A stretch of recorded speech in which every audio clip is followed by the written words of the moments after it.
umaga po sa bawat isa. Good morning to everyone sa month of October. Okay, this is the first Friday of the month of October. At before we read the message or the text coming from the book of Exodus, can we touch the person next to you and say, I love you with the love of the Lord.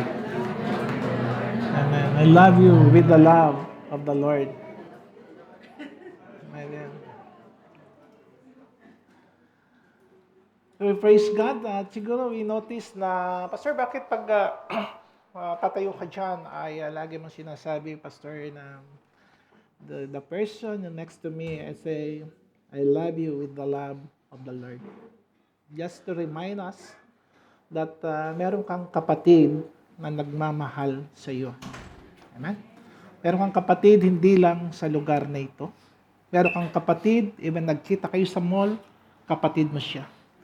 Meron kang kapatid na nananalangin sa iyo. Meron kang kapatid na nag-aalala sa iyo hindi lang sa loob ng church na ito. Paglabas ng mall, paglabas ng iglesia, ay kapatid natin silang lahat. Amen. Kapatid namin kayong lahat. Amen. Especially, kapag ang kapatid ay nangangailangan, no? Nariyan ang ating mga kapatid na handang magbigay ng advice, suporta, o tulong anuman na pwede nating maibigay sa bawat isa. Amen. Sa Bulacan, pag sinabi nating kapatid, sabi sa Bulacan, ito ay kaputol. No, sa Bulacan, ito yung kaputol ko. May ibig sabihin, pag sabing kaputol ay kaduktong ko. No, kung bakit sabing kaduktong, ay kasi yung isang dugo yung dumadaloy sa amin. Dugo ng aming magulang. But sa atin, kung bakit natin tinatawag na kapatid, may isang dugo na dumadaloy sa atin. Ang dugo ng ating Panginoong Jesus. Amen? So very important to remind us that laging may mga kapatid tayo na nananalangin, nagpapaalala at nagbibigay ng lakas sa panahon ng ating kahinaan. At sa umagang ito, this is the month of October and our theme about the feast of the Lord. At there's a 7 feast of the Lord that every preachers in the past this coming Friday, the different topics na ating marinig about the feast of the Lord.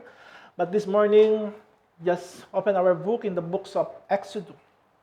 But before that, just bow our head and we ask the guidance, hallelujah, from the Holy Spirit, hallelujah. Lord God, maraming salamat, Panginoon, sa umagang ito. We give you glory, give you honor, O God. We give you praise, O Lord. Thank you for your mighty presence, O God, sa umagang ito, Panginoon. And we believe, Panginoon, habang kami, Panginoon, ay nakikinig, nag-aaral ng iyong salita sa umagang ito, God. Lord, ikaw po ay patuloy na mangusap sa puso ng bawat isa. Salamat, O Diyos, sa pagkakataong ito. Kami ay pinahintulutan mo na makarating sa lugar na ito upang mapakinggan ang iyong salita, ang iyong mensahe, Panginoon, para sa amin, O God. Ama, salamat, O Diyos. Marami nagdanasa, Panginoon. O Diyos, makadalo ng gawain, O God. Yung mga nasa kulungan, nasa hospital, Panginoon. Nasa manig ng karamdaman, O God. Mga tao na walang kakayahan. Lord, na pumunta, Panginoon, sa iglesia, O God. But Lord, salamat. Narito kami, Panginoon, pinahintulutan mo na makarating sa lugar na ito. At bayan mo, O Diyos, habang kami nakaupo, Panginoon, Lord, we pray, O God, the guidance of the Holy Spirit, O God, to open our heart and mind, O God, to receive your message, a fresh revelation, Panginoon, sa umagang ito, O God. Hindi lang kami, Panginoon, nauupo, Panginoon, but cause, Lord, gusto namin mapakinggan, Panginoon, yung salita mo para sa amin sa umagang ito, O God. Lord, salamat po, and all the glory and honors is belong to you, Jesus. Amen and amen.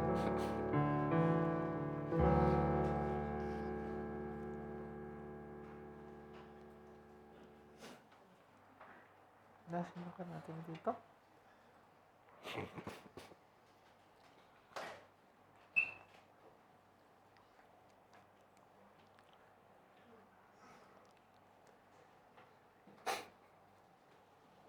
Naka-off ba?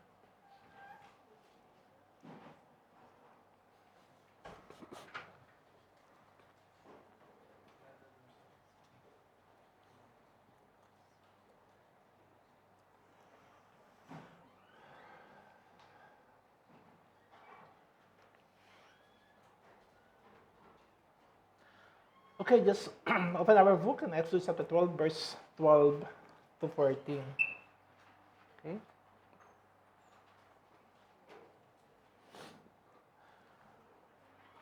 For I will pass through the land of Egypt on that night and will strike all the firstborn in the land of Egypt, both man and beast, and against all the gods of Egypt. I will execute judgment.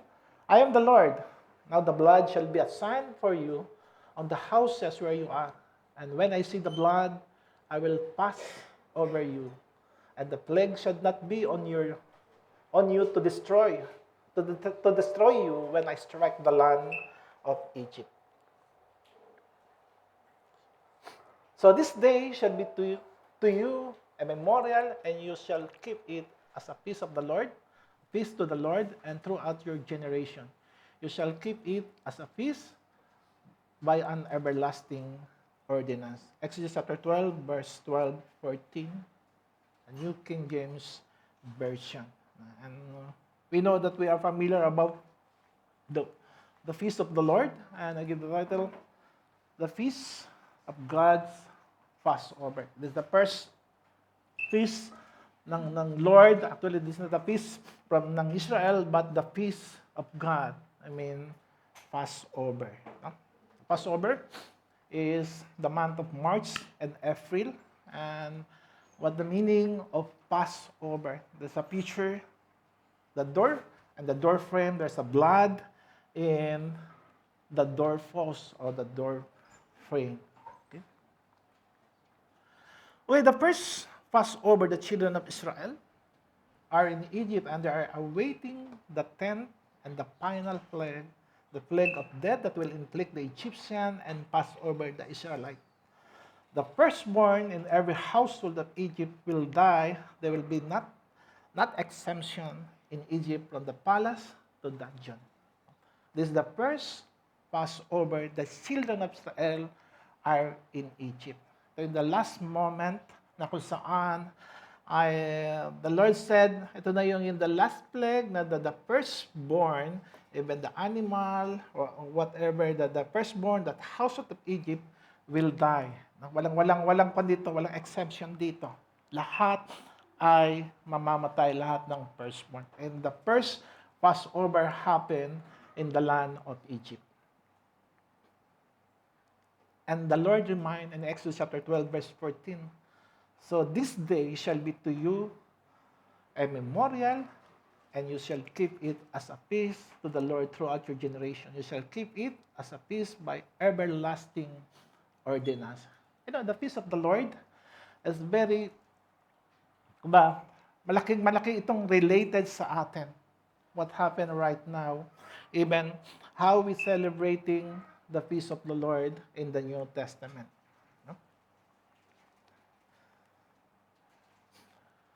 Kung atas lang natin ng konti, na Exodus chapter 6, verse 6 to 7, actually,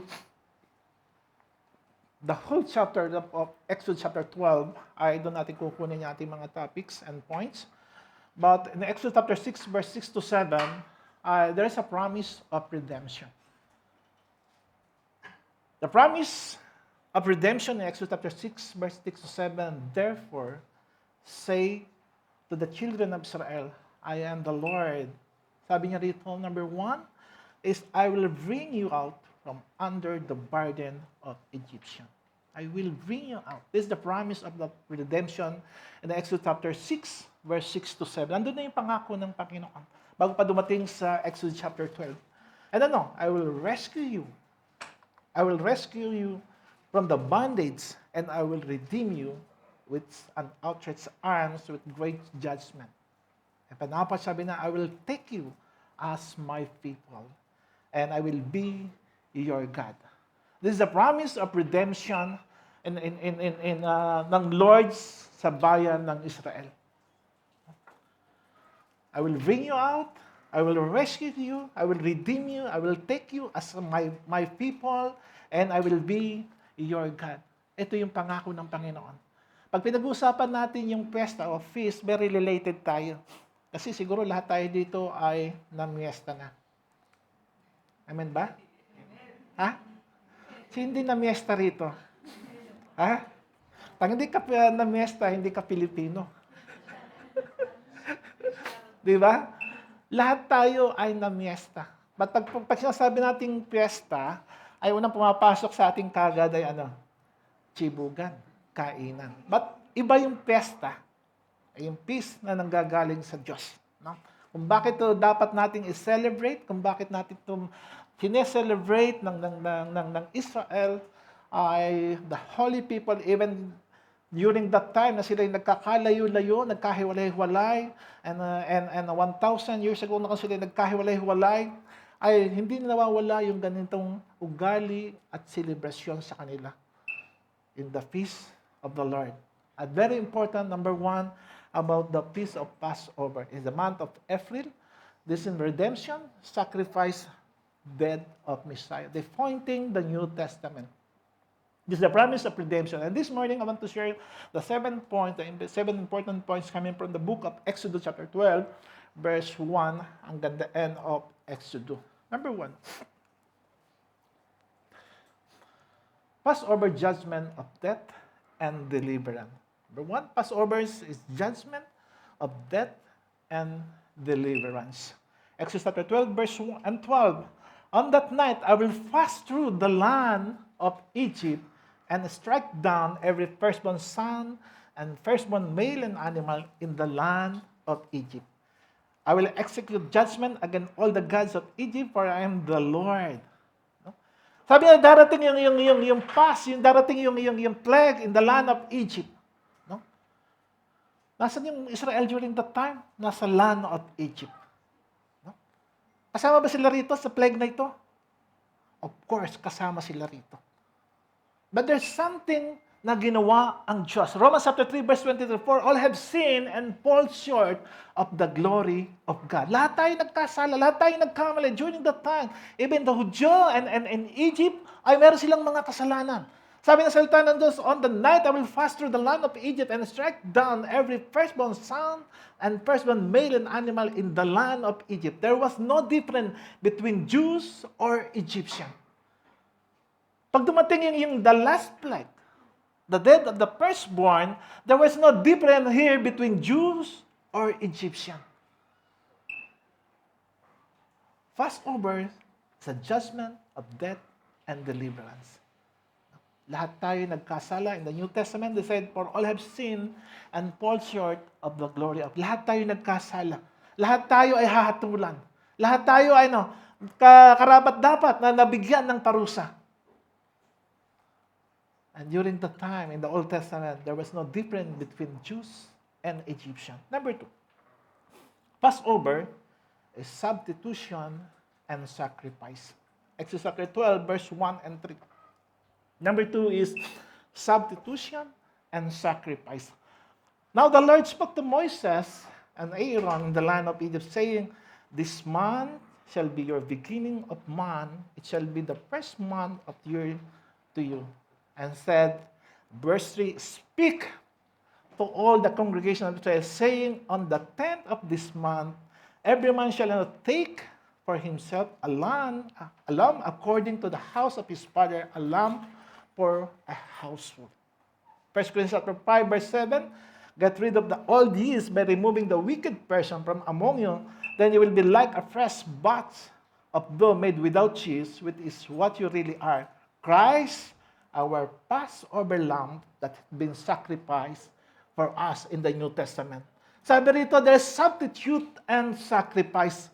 And verse 2 sabi niya, take for himself a lamb according to the house of his father, a lamb for household. Kung daraan yung ikasampung salot, the plague of the dead of the firstborn, even beast and man and woman, ay walang sinasantuto. Lahat ay mamamatay. But sabi ng Panginoon sa Exodus chapter 12, verse 1 and 3, kailangan merong papalit. Hindi ikaw ang dapat mamatay. Merong papalit sa iyo. A substitution and sacrifice. Sa verse 3, speak to all congregations. Sabihin mo sa bayan ng Israel, saying, on the 10th of this month, every man shall take. Alam ko nila, para sa kanilang sarili. The lamb according to the house of his father. Meron hindi, pagdaan ng salot, merong papalit sa'yo na dapat ikaw yung mamamatay, pero merong papalit sa'yo. Take for himself. And sabi ng 1 Corinthians 5, verse 7, Christ, our Passover lamb, has been sacrificed for us. Hello? When you say substitution, sa basketball, pag sinabi mong ref, sub na ako. Bakit? Pag kailangan palitan ka ng coach mo, pag ikaw pagod na pagod ka na. Di ba? Sino may naglalaro ng basketball dito? Di ba, ref? Sub na ako. Kasi pagod na ako eh. Hindi ko na kayang tumakbo. Hindi ko na kayang mag-shoot. Papalitan mo na ako. Alam mo kapatid, kung pagod na pagod ka ngayon, meron kang mabigat na dinadala. Sabi ng Lord, ako yung substitution. Amen? Yung bigat na dala mo ngayon, anak, ako magdadala niyan. Yung problema mo ngayon, ako ang magdadala niyan. Passover is substitution and sacrifice. And 1 Corinthians 5:7, Christ, our Passover lamb, has been sacrificed for us. Kung bigat na bigat ka ngayon, anak ko yan. Ako papalit sa iyo. Give it to me.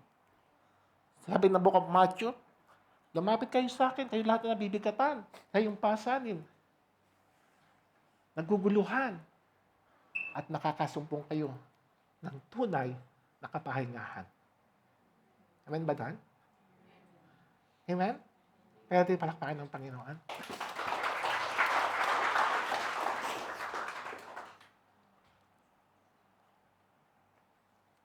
Sa isang movie, bago mabuo ang isang movie, meron itong tinatawag ng mga cast, di ba? Yung the main actor, main actress, supporting actor and actresses. At sila yung mostly nakikita doon sa front. Amen? Pero behind the screen, bago sumikat yung isang, lalo na kapag ang movie action star o action movie, kung tatalon siya sa malayo building o mahuhulog siya, merong ano tawag doon? Stuntman o double. Merong taong papalit sa'yo. Hello?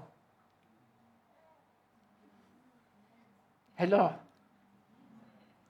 Bago sumikat yung isang tao, especially action star, yung mga mahihirap na napagtalon, taggulong, binaril, hindi siya gumagawa nun. Sino? Yung action star, yung stuntman. Alam ba doon? Alam mo kapatid kung bakit tayo narito ngayon? Kung bakit tayo buhay, malakas, may taong nagpalit sa atin. Hello? Walang iba ang ating Diyos. Kung bakit tayo may buhay ngayon, kung bakit tayo narito ngayon, kung bakit tayo may pag-asa ngayon, kung bakit meron tayong kakayahan ngayon, dahil may taong pumalit sa atin. Christ, our Passover lamb, has been sacrificed for us. Hello. Mostly nakikita natin sa movie yung mga sikat na actors and actresses. Pero yung mga stuntman, yung mga nagdodopol, hindi nakikita yun. Pero sana, makita natin palagi ang ginawa ni Jesus sa krus ng Kalbaryo. Has been sacrificed for us. Na dapat, Lord, ako yun eh. Pero ginawa niya yun para sa atin. Amen? The Passover substitute and a sacrifice. They pointing Jesus. In the Old Testament, they pointing Jesus. Speak to all the congregation of Israel, saying, on the 10th of this month, every man shall take for himself a lamb.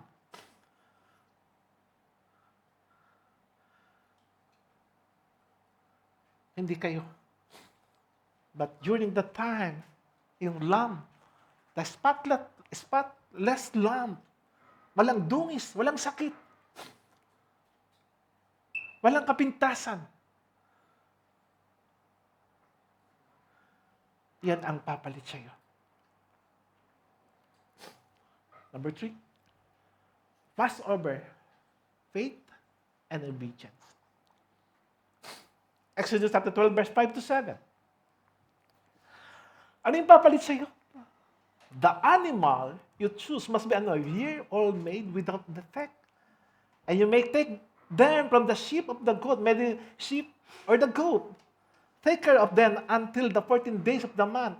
When all the members of the community, the Israel must slaughter them at a twilight.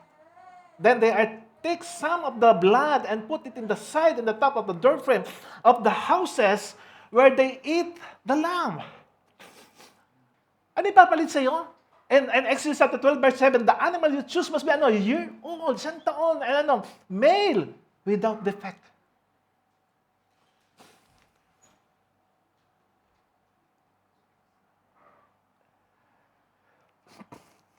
Must slaughter them at a twilight, and take some of the blood and put the side and the top of the doorframe and the houses where they eat and the lamb. Passover is a faith and obedience. Siguro kung ikaw yung sinabihan ng Panginoon, sinabihan ni Moses na, anong gagawin namin sa hayop na ito? Bakit kailangan pa mamatay ito? Papatay namin ito during that time, the twilight zone, yung takip silim. Ba't kailangan pa? Walang sakit, walang karamdaman, malinis, bata. They always instruction ang Diyos. Faith and obedience. Hindi man nila nalalaman to, hindi man nila alam kung ano yung dapat nilang gawin, but silang lahat ay sumunod. Lahat sila, sumunod doon sa nais ng Diyos. Passover, faith and obedience. Kasama ito ng ating mamatay, ang ating Panginoong Hesus. Siya yung tao na hindi nagkasala, hindi nagkamali, walang kapintasan. Siya yung namatay para sa atin. Passover is confirmation.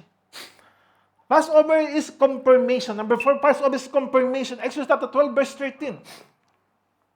But the blood on your doorposts were served as a sign marking the houses where you are staying. When I see the blood, I will pass over you. Kung bakit kailangang mamatay ang isang siyang tupa o isang kambing na walang kapintasan, yung dugo ay kukunin to at anong gagawin nila?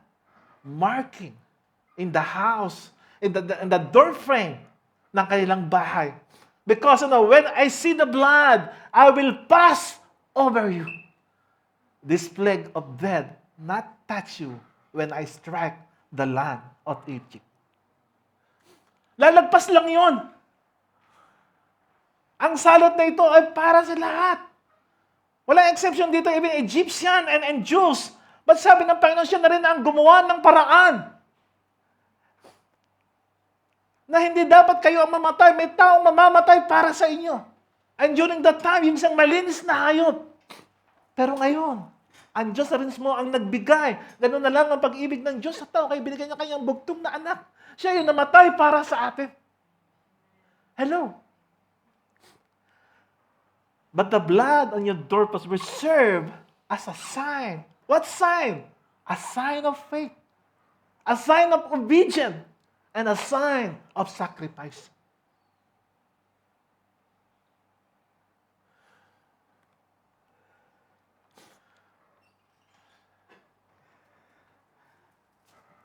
Can you read? Mababasa ba natin lahat to? Sige nga po, basahin natin sabay-sabay. 1, 2, 3. The Lord did not check who's inside the house was worthy. We check by the blood of the doorpost. None of us is worthy. Only the blood of Jesus can cover us. Hello? Hello?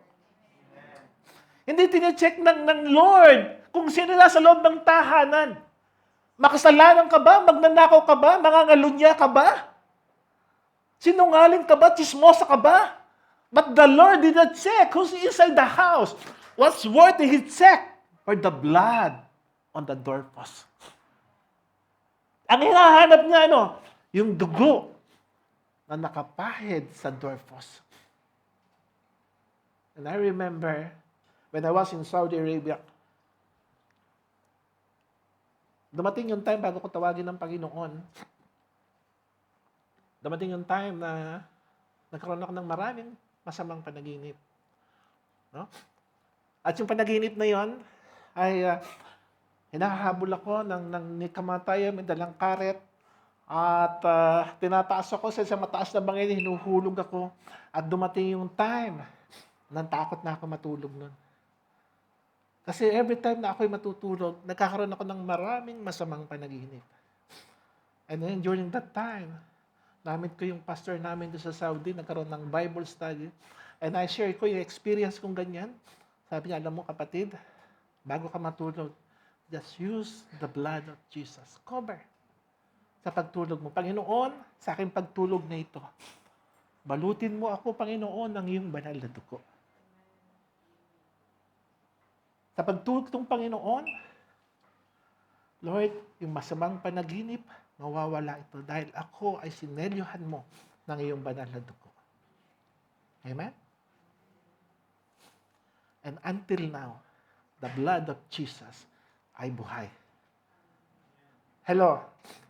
Kaya ngayon sa pag-uwi natin, pagpasok natin sa ating tahanan, sa ating opisina, sa bawat papasukan natin, use the blood of Jesus. Panginoon, yung hambang ito, by faith, Lord, pinapahiram ko ito ng iyong banal dugo. At anumang uri ng sakit, karamdaman, hindi ito papasok sa aming tahanan. Hello? Even sa opisina, kung saan ka dadalhin ng Panginoon, use the blood of Jesus. The Lord did not check who inside the house. Was worthy ba ito? Malinis ba ito? Sinungaling ba ito? Ba't lagi niyang tinitingnan? Yung dugo na pinahid ng mga Hudyo sa doorpost during that time. And I believe, when we receive our Lord Jesus Christ, tayo tinubos niya ng kanyang banal na dugo. At ang nakapahid ngayon sa atin, ang dugo at banal dugo ng ating Panginoong Hesus na banal at malinis. Every time na meron ka ngayon naramdaman, Lord, i-apply sa aking sarili, Panginoon, yung dugo mo. At anumang sakit karamdaman, hindi ito mananaig sa aking buhay, sa aking pamilya, sa aking mga anak, in the name of Jesus. Exodus 12, verse 23. When the Lord goes through the land to strike down the Egyptian, He will see, the blood. Niremind ulit na Exodus chapter 12, verse 23. When the Lord goes through the land to strike down the Egyptian, He will see, the blood. On the top side of the doorway, I will pass over the doorway, and I will not permit the destroyer to enter your houses. Hello. He will not permit the destroyer to enter your houses and strike you down. Lagi nire-remind ng Diyos yung kahalagahan how we apply the blood of Jesus, the blood of the Lamb. In Exodus 24, verse 8, Moses took the blood and sprinkled it on the people and said, "Here is the blood which seals the promise that the Lord has made to you, based on everything you have just heard." Sabi ni Moses sa Exodus 24, verse 8, sabi niya, "Here is the blood which seals the promise that the Lord..." Narito yung dugo. Dugo ng tatak na ng mga selyo. O selyo na katunayan yung pangako ng Diyos ay tutuparin niya. In Ephesians chapter 1, verse 13 to 14. In Him, you also, when you heard the word, you heard the word of truth, the gospel of your salvation, and believe in Him, we are sealed with the promise of the Holy Spirit, who is the guarantee of our inheritance until we acquire possession of it to the praise of His glory. Kung pinakikita lang during that time, ito yung mga selyo na pangako ng Diyos. Kung pinakikita lang ni Moses during that time, ito yung mga pangako ng Diyos sa inyo. But in the New Testament, sinabi tayo, sinelyuhan na. We are sealed with the promise of the Holy Spirit. Kaya nga yung salita ng Diyos, kapag nasa atin yan, ang dugo ng ating Panginoong Hesus, dahil selyado ng pangako at dugo ng ating Panginoon. Amen? Ang paglima, Passover. Ang lima, Passover is purification. Exodus chapter 12, verse 15 to 16. For 7 days, the bread you eat must be made without yeast. On the first day of the festival, remove that every trace of yeast from your homes. Anyone who eats bread made with yeast during the 7 days of the festival will be cut off from the community of Israel. On the first day of the festival, and again on the 7th day, all the people must observe an official day for the Holy Assembly. To work of any kinds must be done on this day except in the preparation of food. Passover is a purification. Remove that every trace of yeast from the home. Yung sabi niyang yeast dito. Ang Tagalog is levadura. Amen? Yung pagpaansa ng tinapay. Sabi niya, remove that every trace of yeast from your home. And 1 Corinthians chapter 5, verse 6 to 8, there's sin in the church. It is not good for you to be proud of the way things are going in your church. You know, a little yeast make the whole loaf of bread rise. Clean out the old yeast, that you will be a new bread with none of the old yeast in you. The Jews kill lambs when the left in Egypt, Christ is our lamb. He has already been killed as a gift of the altar to God for us. Bread with yeast, it is alike being full of sin and hate. Let us eat this supper together with bread that has no yeast. The bread is a pure and true. Ano yung yeast na sabi rito? Purification na sin in the church. And during the time of in Corinthians, nakita ni Paul na yung anak, kinakasama niya yung asawa ng kanyang tatay. There's a sin in the church. When we celebrate yung Passover, kasama rito yung paglilinis, pagdadalisay. That every time we celebrating yung Passover, dapat nakita rin natin sa ating sarili na tayo may malinis sa harap ng Diyos. There's a sin in the church during the time, the church of Corinthians. At yung sabi ni Paul dito, it's not good for you to be proud of the way that things are going in the church, in your church. You know, a little yeast make the whole loaf of bread rise. Iba yung maliit nating kasalanan, ito'y lumalaki kapag hindi natin ito hinayaan to, kapag natin itong hinayaan at hindi natin ito na-confess o hindi natin nahingi ito ng kapatawaran. The Passover is pang-anim is separation. Exodus 12, verse 22.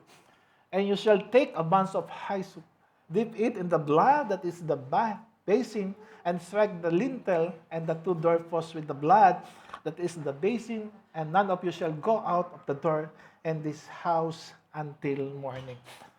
Passover is separation. Can you imagine? Kunyari tayo na lahat nito, nasa loob nito. At merong blood sa doorpost ng church na ito. At suddenly na lang, marinig natin, kung tayo ilalagay ngayon during that time, in the land of Egypt, tayo yung mga Hudyo, nasa loob tayo ng tahanan ngayon, na may pahid ng banal na dugo. Sabi rito, there's a separation. Kung ba, binubukod ng Diyos yung kanyang mga anak at hindi mga anak.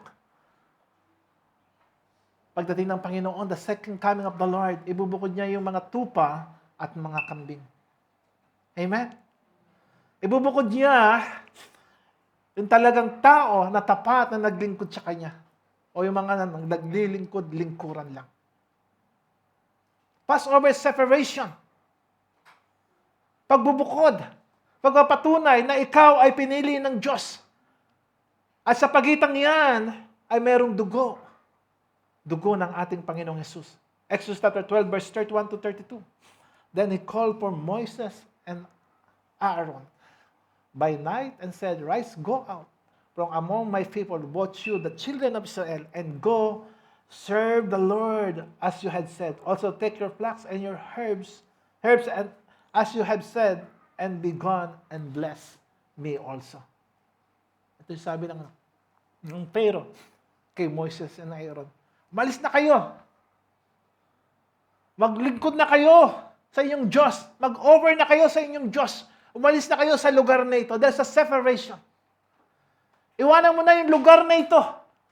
Iwanan mo na yung dating buhay mo. Dating buhay mo na hindi nagbibigay kaluguran sa harap ng Diyos. Passover is separation.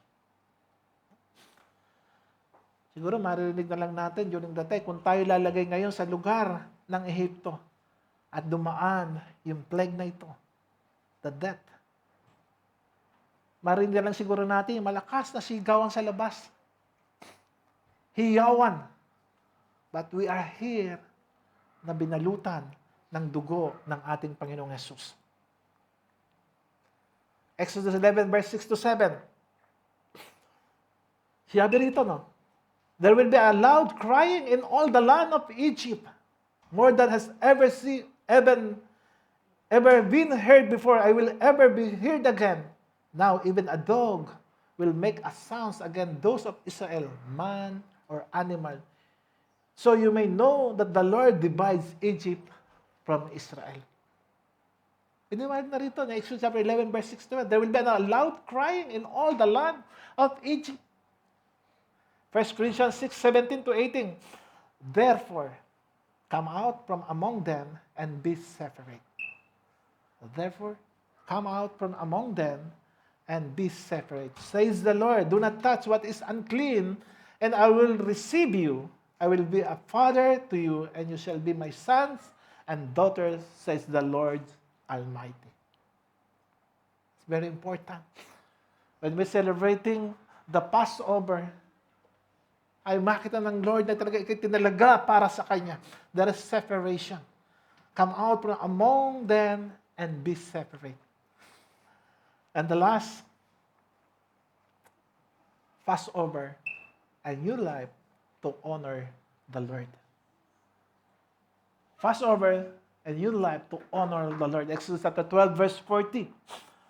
Now the length of the time the Israelite people live in Egypt was 430 years. At the end of the 430 years, to the very day, all the Lord's division left Egypt because the Lord kept vigil that night to bring them out of Egypt. On this night, all the Israelites are to keep vigil to honor the Lord for generations to come. What is Passover? A new life to honor the Lord.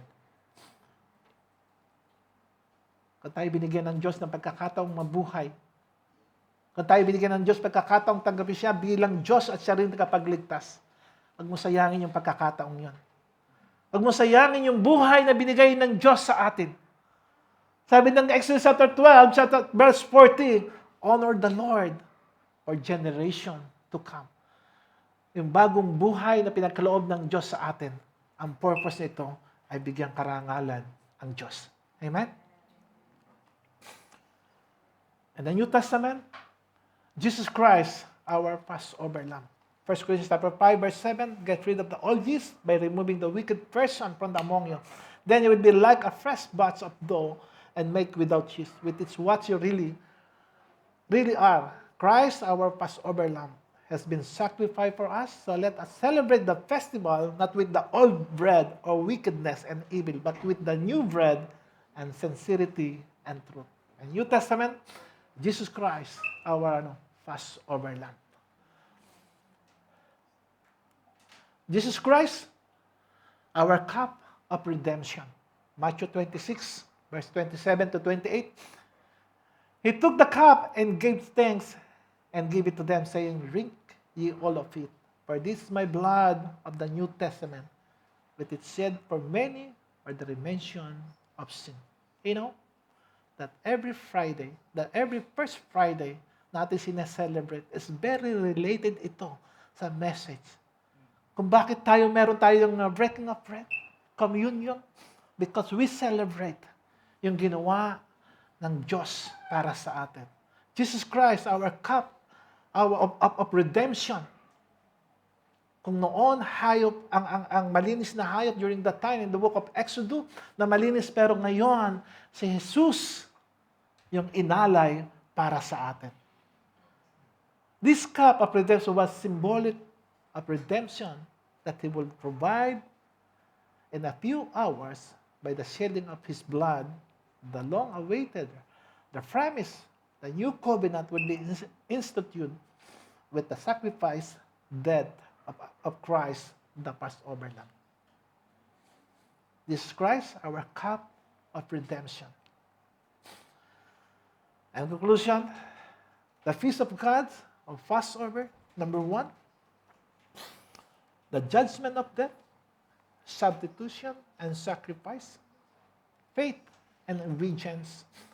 This is the Passover is confirmation, and Passover is purification, and Passover is separation, and the last, a Passover, a new life to honor the Lord. Amen? Ito yung lahat ay tumayo.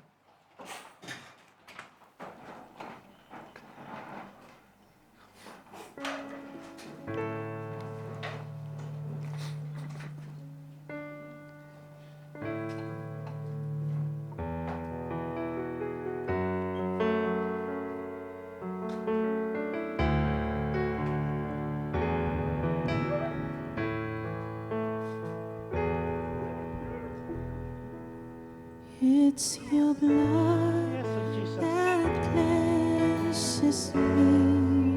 Yes, so continue to our hands to God. It's your blood that gives me life.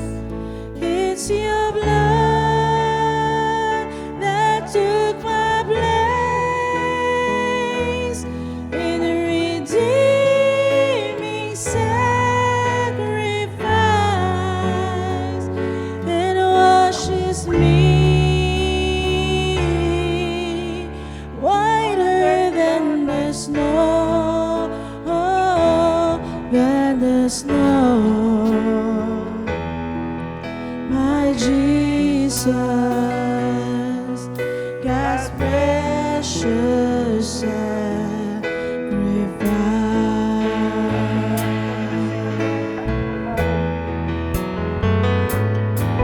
It's your blood that cleanses me. It's your blood that gives me life.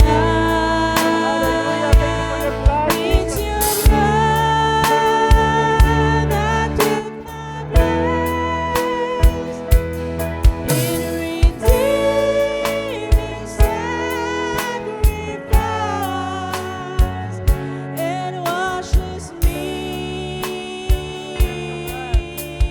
whiter than the snow, than the snow. My Jesus, God's precious sacrifice.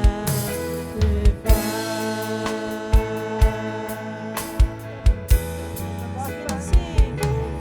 It's your blood that cleanses me.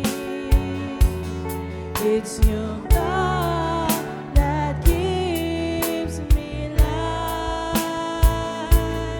It's your blood that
His precious sacrifice.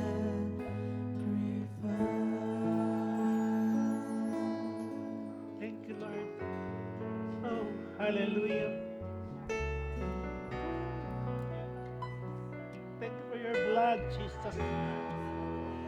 Oh, hallelujah. Thank you for your blood, oh God. Thank you for your sacrifice, oh God. Oh, hallelujah, oh God.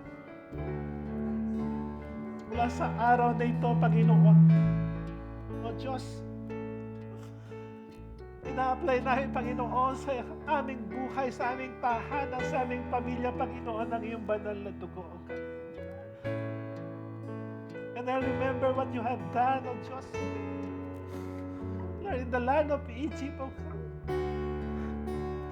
na dapat mamamatay, O Diyos, na lahat ng firstborn, O God. But Lord, dahil sa iyong banal na dugo, Lord, nagkaroon kami ng buhay, O God. Nagkaroon kami ng pag-asa. Nagkaroon kami ng kagalingan, Panginoon. At Lord, sa oras na ito, God, habang nakataas yung aming mga kamay, Panginoon, O Diyos, let your holy blood, O God, Lord, cover us. Selyuhan mo kami, Panginoon, ng iyong banal na dugo, O Diyos. Ang aming tahanan, ang aming pamilya, Panginoon, ang aming trabaho, Panginoon, O Diyos, aming mga magulang, aming mga kapatid, Panginoon. Lord, selyuhan mo kami ng iyong banal na dugo, O Diyos. At salamat, Panginoon. Even, Lord, ang aming mga panalangin, Panginoon, na nilalapit sa iyo, O God. Lord, sinaselyohan namin to ng iyong banal na dugo, O God. At salamat, Panginoon, sa umaga nito, O God. Salamat sa iyong banal na dugo. Nagkaroon kami ng buhay na walang hanggan, O God. Nagkaroon kami ng pag-asa, Panginoon, O God. Lord, salamat, Panginoon, sa ginawa mo sa krus ng Kalbaryo, O God. Lord, merong pumalit para sa amin, O God. The substitution, Panginoon. Lord, salamat po sa iyong sakripisyo para sa amin, O God. Salamat sa iyong banal na dugo. At sa umagang ito, God, salamat sa buhay na walang hanggan, O God. Salamat sa kaligtasan. Salamat sa kagalingan, Panginoon. At tunay nga po, O Diyos, Lord, karapat dapat kang, Lord, purihin, dakilain, sambahin, Panginoon, O God, sa aming mga buhay, O God. Binigyan mo kami ng bagong pag-asa, Panginoon, upang, Lord, ang iyong pangalan ay mabigyan namin ng karangalan, O God. Lord, salamat po. At sa umagang ito, O God, Lord, all the glory, honor, adoration, O God, it belongs to you, Jesus. It belongs to you, Jesus. Oh, hallelujah. Hallelujah. Woo! Hallelujah. And it's in the name of Jesus. Hallelujah. Thank you. Just we're going to proceed the communion. Hallelujah.